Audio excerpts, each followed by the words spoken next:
Good morning class. बेटा हमने chapter 1 जो हमारा कविता काव्य संग्रह है उससे पहली कविता हमने पढ़ी थी आत्मपरिचय। इसके कवि हैं हरिवंश राय जी बच्चन।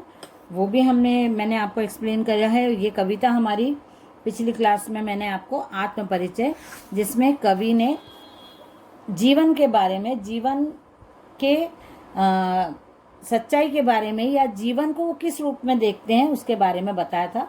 और यहाँ पे उन्होंने एक गीत, ये भी हरिवंश राय जी बच्चन का ही है, ये एक कविता है और ये जो गीत है ये उन्होंने यहाँ पे दिया है, हमारे कोर्स में है। मैं आपको इसको एक्सप्लेन कर देती हूँ। दिन जल्दी जल्दी ढलता है, हो जाए न पथ में रात, कहीं मंजिल भी तो है दूर नहीं। यह सोच थका दिन का पंथी भी जल्दी जल्दी चलता है, दिन जल्दी जल्दी ढलता है। यहाँ पे कवि ने एक पक्षी के माध्यम से दिन के और जीवन के जो समय है उसके बारे में बताया है। और यहाँ पे कवि ने पक्षियों का, चिड़िया का उदाहरण लेके मानव जीवन को भी प्रस्तुत किया है। मानव जीवन के समय के साथ जो जैसे समय, क्या बोल सकते हैं उसको, कि समय के साथ मानव का जीवन जैसे चलता है उस गति को भी यहाँ पे कवि ने बताया है। अभी हम पढ़ेंगे तो हमको समझ में आएगा कि यहाँ पे उन्होंने बताया दिन जल्दी जल्दी हो जाए न पथ में रात, कहीं मंजिल भी तो है दूर नहीं। जो पक्षी रहते हैं, यहाँ पे उन्होंने बताया कि जो पक्षी रहते हैं वो सुबह से अपने घर से चले जाते हैं और बहुत दूर दूर उड़ के जाते हैं, खाने पानी की तलाश में जाते हैं। और जब उनको शाम हो जाती है तो उनको घर लौटने की जल्दी होती है, क्योंकि उनको मालूम है कि उनके घोंसले में उनके बच्चे उनका इंतज़ार कर रहे हैं। तो वो उनके खाने पानी की व्यवस्था करने के लिए, उनके खाने पानी को लेकर और जल्दी से जल्दी अपने बच्चे तक पहुंचना चाहते हैं। तो यहाँ पे एक पक्षी है, एक चिड़िया है, उसके माध्यम से कवि ने बोला है कि हो जाए न पथ में रात, कहीं मुझे जल्दी जल्दी चलना चाहिए, कहीं पथ में, कहीं रास्ते में रात ही ना हो जाए। मुझे मालूम है कि मंजिल दूर नहीं है, मतलब मेरा घर है, मुझे घर तक ही जाना है, लेकिन फिर भी मुझे बहुत जल्दी करना चाहिए। तो दिन भर का जो मतलब ऐसी सोच जब पक्षी के मन में आ जाती है तो वो कितना भी थका हो, उसके पंखों में बहुत जान आ जाती है। वो तेज तेज पंख चलाने लगता है और जल्दी जल्दी उड़ना चालू कर देता है। दिन जल्दी जल्दी ढलता है, वह सोचता है कि मेरी मंजिल इतनी पास है और मुझे अपने घर पहुंचना है, लेकिन ये समय जो है वो बहुत जल्दी बीत रहा है, बहुत जल्दी जा रहा है। तो वो उसको जैसे ही शाम होती है और घर की याद आने लगती है तो वो सब अपने काम छोड़ के, या उसको तुरंत घर निकलने की जल्दी होने लगती है और उसको लगता है कितनी जल्दी दिन निकल गया, कितनी जल्दी शाम हो गई है, अब मुझे घर निकलना चाहिए। बच्चे प्रत्याशा में होंगे, नीड़ों से झांक रहे होंगे, पर ध्यान परों में चिड़ियों के भरता कितनी चंचलता है। यह ध्यान परों में चिड़ियों के भरता कितनी चंचलता है, दिन जल्दी जल्दी ढलता है। यहाँ कवि का कहना है कि चिड़िया सोचती है कि बच्चे प्रत्याशा में होंगे, मतलब मेरे बच्चे मेरी राह देख रहे होंगे। प्रत्याशा मतलब प्रतीक्षा करना, मेरे बच्चे मेरी प्रतीक्षा कर रहे होंगे। नीड़ मतलब होता है घोंसला, है ना, घर, घोंसला। बच्चे मेरे घोंसले से झांक रहे होंगे क्योंकि वो हमारी राह देख रहे होंगे। और यह ध्यान परों में चिड़ियों के भरता कितनी चंचलता है। ये बात जब चिड़ियों के ध्यान में आती है कि अरे हमारे बच्चे खिड़की से, दरवाजे से, यहाँ घोंसले से झांक रहे होंगे, हमारी प्रतीक्षा कर रहे होंगे, तो ये सब याद आते ही चिड़िया के पंखों में बहुत शक्ति आ जाती है। एकदम उनके पंख बहुत तेज गति से चलने लगते हैं, बहुत तेज तेज पंख चलाने लगते हैं पक्षी, चिड़िया, और चंचलता आ जाती है उनके पंखों में और वो जल्दी जल्दी उड़ने लगते हैं। दिन जल्दी जल्दी ढलता है। अब ये हमने जो कविता पढ़ी है, मैंने आपको बताई है कि कवि ने चिड़िया के माध्यम से समझाया कि चिड़िया ऐसा सोचती है कि मुझे जल्दी जाना चाहिए, पर ये बहुत जल्दी समय निकल जाता है, मेरा समय पूरा नहीं मिलता मुझे कुछ भी काम करने के लिए, तुरंत शाम हो जाती है, मैं अपने कुछ भी सोचे हुए काम नहीं कर पाती हूँ और मुझे जल्दी जल्दी अपने बच्चों के, मेरे बच्चे मेरा राह देख रहे हैं, इसलिए मुझे तुरंत ही घर जाना पड़ता है और दिन जल्दी जल्दी ढलता जाता है। अब कवि ने यहाँ पे अपने जीवन के बारे में भी बताया है।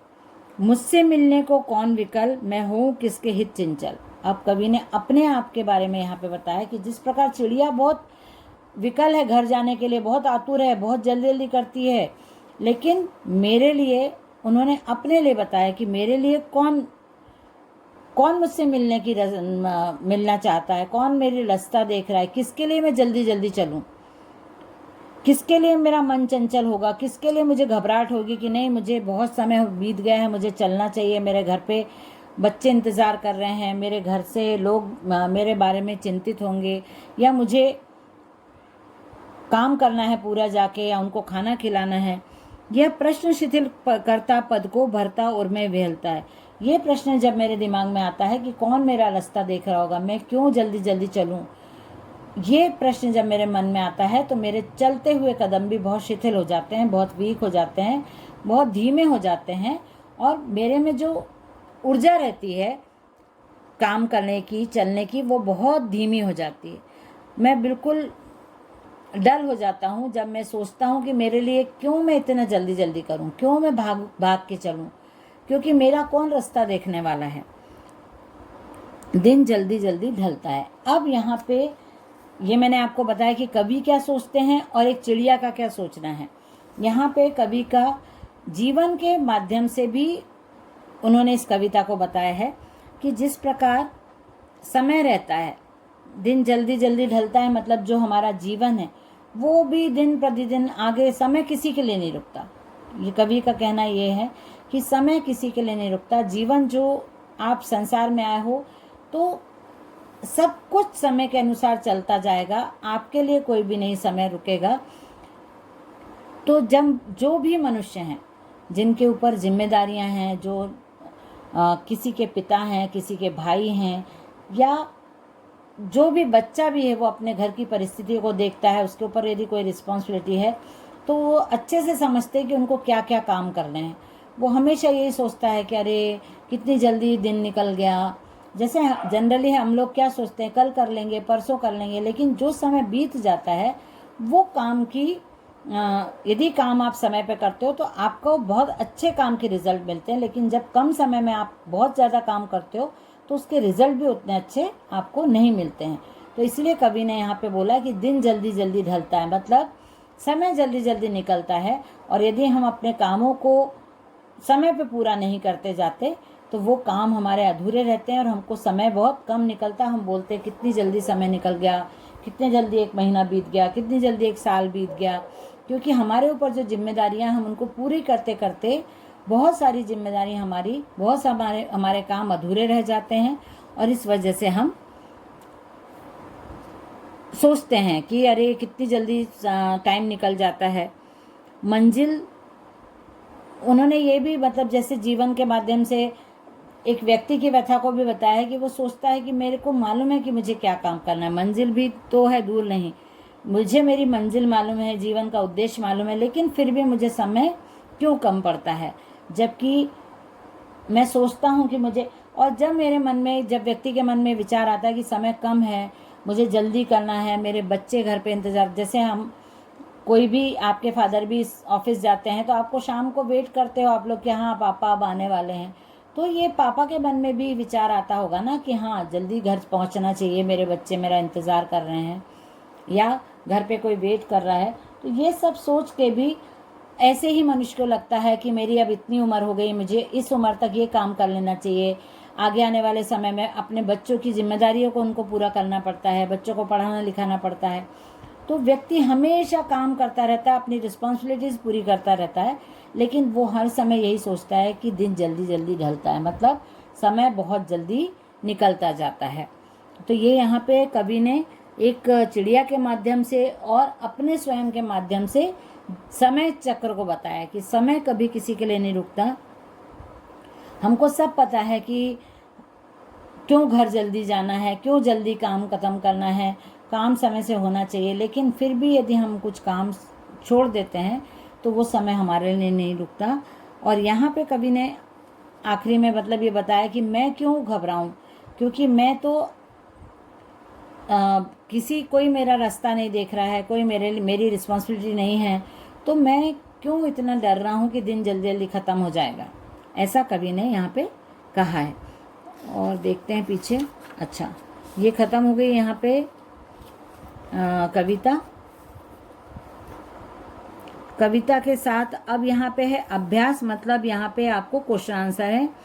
कविता एक और जग जीवन का भार लिए घूमने की बात करती है और दूसरी ओर मैं कभी न जग का ध्यान किया करता हूँ। विपरीत से लगते इन कथनों का क्या आशय है। मतलब दोनों अलग अलग विरोधाभास वाले वो हैं प्रश्न हैं, तो दोनों को एक ही बात को दो अलग अलग तरीके से कविता में बोली, तो दोनों का आशय पूछा है यहाँ पे कवि ने। ये मैं आपको लिखवाऊंगी। जहाँ पर दाना रहते वहीं नादान भी होते हैं। कवि ने ऐसा क्यों कहा होगा, ये भी हमको बताना है कि जहाँ पर दाना रहते हैं मतलब वही नादान। मैंने आपको समझाया था कि जो व्यक्ति अपना काम जहाँ पे होगा वहीं पे रहेगा, जहाँ उसको प्रलोभन मिलेगा, जहाँ खाने को मिलेगा। आप चिड़िया एक ही जगह बार बार क्यों जाती है, जहाँ उसको खाने को मिलता है वहीं जाती है ना, ताकि उसका पेट भरे। ऐसे नादान व्यक्ति जहाँ अपना भला देखता है वहीं पे खड़ा हो जाता है। मैं और जग और कहाँ का नाता, पंक्ति में और शब्द की विशेषता बताइए। मैं और जग और कहाँ, 2-3 बार और आया है, तो इसको हमको अलग अलग और को समझाना पड़ेगा।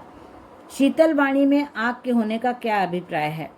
कि कवि ने बोला था मैं बोलता बहुत मधुर हूँ, लेकिन मेरे जो बोलने में आग रहती है, ये हमको वहाँ पे बताना है।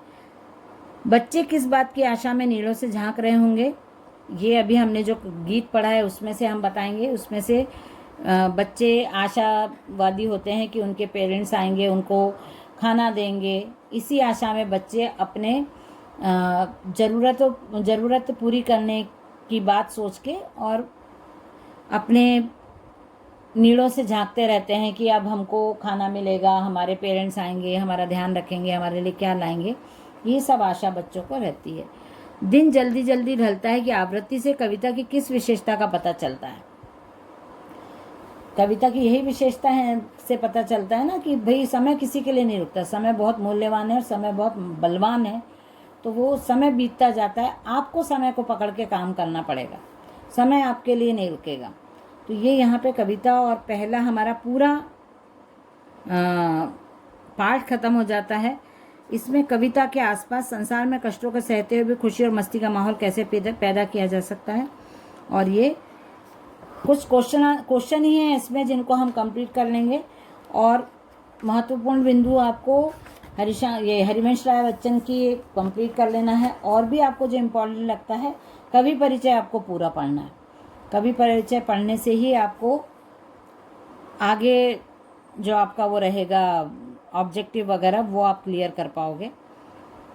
तो कवि परिचय आपको करना है और उसके बाद पाठ आप एक बार आत्म परिचय और जो दिन जल्दी जल्दी ढलता है, दोनों कविता को पढ़ लो, जिससे आपको यदि कोई वो हो प्रॉब्लम हो या कोई वर्ड समझ में नहीं आ रहा हो, आप उनको अंडरलाइन करो, पूछो। लेकिन रीडिंग आपके लिए ज़रूरी है। यदि आप रीडिंग नहीं लगाओगे तो आपको ना कविता समझ में आएगी, ना कहानी, ना निबंध, जो भी आपके कोर्स में है। ये अभी आप देख रहे हो कि कोर्स चेंज हुआ है, बुक चेंज हुई है, तो अभी से आप फर्स्ट चैप्टर से ही रीडिंग की आदत डालो। 1, 2, 3 बार भी रीड कर लोगे एक चैप्टर को, तो आप 100% रेडी हो जाओगे लिखने के लिए। आपको बहुत लास्ट में जो आप लोग एंड में रीडिंग मतलब रट्टा लगाते हो, क्वेश्चन आंसर लर्न करते हो, वो सब ज़रूरत नहीं पड़ेगी। हम एक पार्ट को 2-3 बार पढ़ के और उसके लिए रेडी हो जाते हैं कि हमको किस क्वेश्चन का आंसर क्या लिखना है। तो रीडिंग बहुत ज़रूरी है। आप हिंदी की रीडिंग डेली लगाओ, थोड़ी थोड़ी लगाओ, लेकिन डेली रीडिंग लगाओ। और जो नहीं समझ में आ रहा, मैं अभी आपको बार बार बोल रही हूँ कि जो पैराग्राफ, जो सेंटेंस, जो पद समझ में नहीं आ रहा है, उसको अंडरलाइन करो, क्लास में डिस्कस करो, पूछो। ठीक है, तो आपको ये कोर्स रिपीट नहीं होगा, पहले भी आपको हर क्लास में बताया जा रहा है। तो अभी से प्रॉपरली आप लोग पढ़ाई करो, जिससे आपको एंड टाइम पे बिल्कुल ज़्यादा प्रॉब्लम नहीं हो, या बहुत सारा वर्कलोड नहीं आ जाए आपके ऊपर, या हिंदी में डिफ़िकल्टीज़ नहीं आए। तो ये आप देख लो, ये आपका चैप्टर हो गया है। कोई प्रॉब्लम है, कुछ कन्फ्यूज़न है, तो आप लोग पूछ सकते हो, है ना। तो ये हम नेक्स्ट क्लास में हम इसके क्वेश्चन आंसर करेंगे। आप लोग कॉपी तैयार रखना, मैं डिक्टेट करूँगी और नोट्स आपको उसमें ही दे दूँगी, कॉपी में ही दे दूँगी। ओके, चलिए बाय एवरीवन।